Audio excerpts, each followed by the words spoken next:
Right out of the gate, this case explodes with a criminal history that spans decades. Multiple thefts, drug possession, and repeat offenses stacking up year after year. This isn't just a one-time mistake. This is a pattern, and the court knows it. But here's the real question. At what point does the system stop giving chances and start enforcing consequences? Stay with us, because what the judge decides next could completely change the trajectory of this defendant's Deadly future. conduct, 99. Failure to stop and render aid, 2002. Failure to identify as a fugitive from justice. Now let's get into 2000s. 2004, theft. 2004, theft. 2005, felony theft. 2005, theft. 2005, theft. 2006, theft from a person, felony theft from a person. Possession of a controlled substance, 2007, possession of a controlled substance, 2007. In 2008, theft. 2009, possession of a controlled substance, 2010, possession of a controlled substance, possession of a controlled substance, possession of a controlled substance.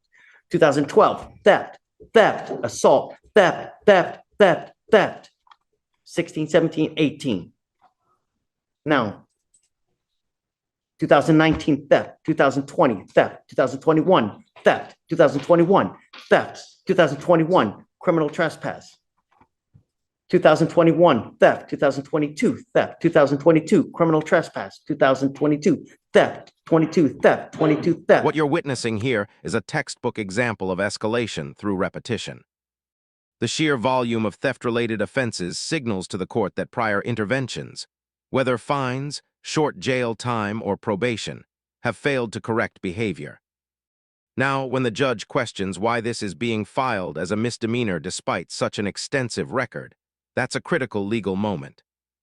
Charging decisions matter because they determine sentencing exposure. If upgraded to a felony, the consequences become significantly more severe.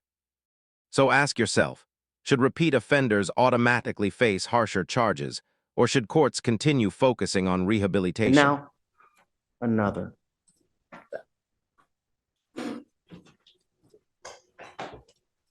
We are going to do probable cause. You have the right to remain silent.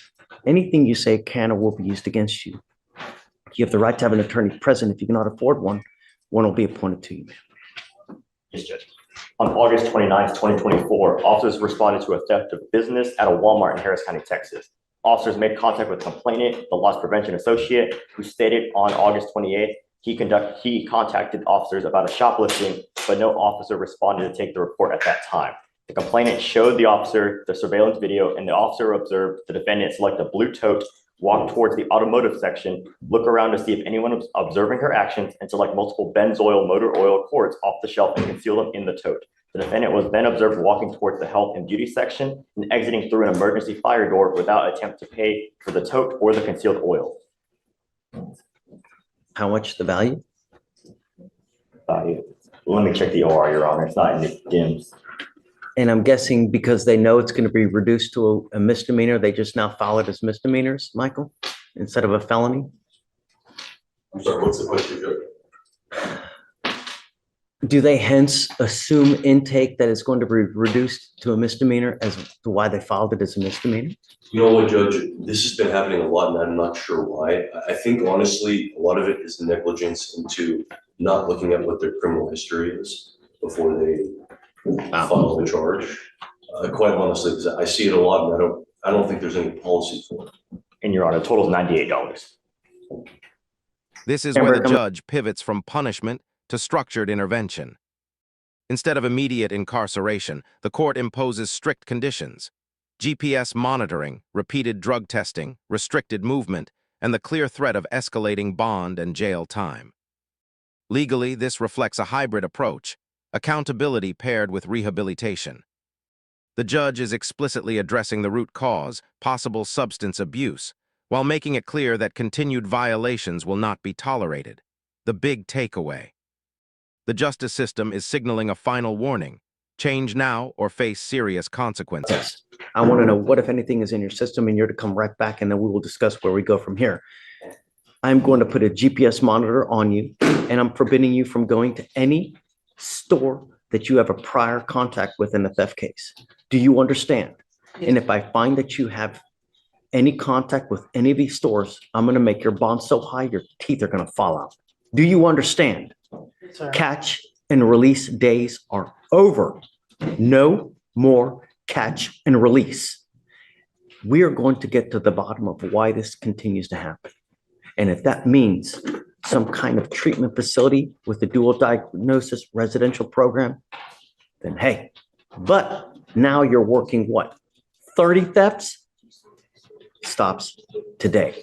First things first, I'm sending you for a drug test. You must come right back. And if you fail to come back, if you fail to take the drug test, your bond will hit the skyline.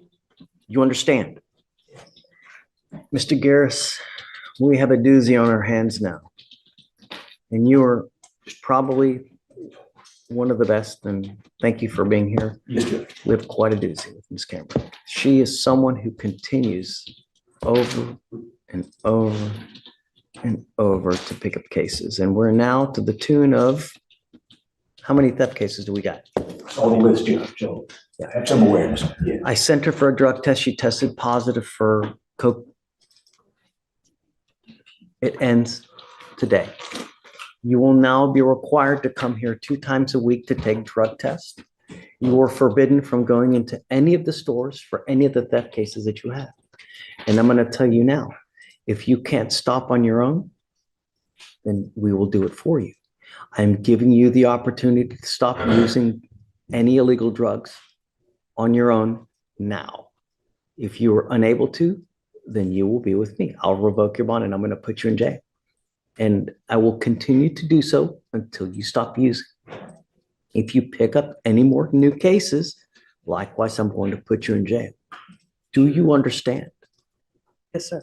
You were lucky that you are not charged with a felony now, and I don't understand why. But being after as many theft cases you have now, I just don't understand. But you're lucky that it's a misdemeanor. Be that as it may, no catch and release. We're done. Do you understand? And I'm going to tell you now that I'm going to be very, very hard pressed to just start accepting time served over and over, because what we are doing is we are, and you can see that we are not solving the underlying issue as to why it continues to happen. No. State, the prosecutors and I had a brief discussion about that. I'm going to try to find out more, and Take I'm your sure time. Time will. But in the interim, you will come here every Monday and Thursday to test. And the next time you test positive, I'm going to revoke your bond. I'm going to put you in jail, and I'm going to make your bond high. Do you understand, Ms. Camrick? Today is Tuesday. Every Monday and Thursday, you will come here to test. So I will see you here on Thursday. You are to take another drug test, and then I will test you again on Monday. And then after that, you're going to test on Thursday. And I'm strongly considering doing some kind of anti-theft course, as I'm going to see what we can do to have her start doing some kind of proactive kind of help, so to speak, so that it just, I don't understand why. And obviously, I think resources are an issue, but I will help out with that if necessary. Where do you live now? She lives with her father here. Do you have anyone that's going to bond you out if your bond ends up at $10,000? That's what you need to consider when you're out there in the free world. Because if you violate the conditions and I make your bond $10,000 and you don't have anyone to bond you out, and you will be stuck like Chuck. And I'm going to tell you now, no time serves. It's not going to happen. Because what we are doing is I am failing you, because you continue to pick up these cases and we continue to accept time serves, and you continue to go out there and you continue to pick up new cases over to 30 to 45. Stops now. Do you understand, Ms. Camrick? Yes, sir. Okay. If you found this case as shocking as we did, make sure to hit that like button, share your thoughts in the comments, and don't forget to subscribe for more jaw-dropping courtroom breakdowns.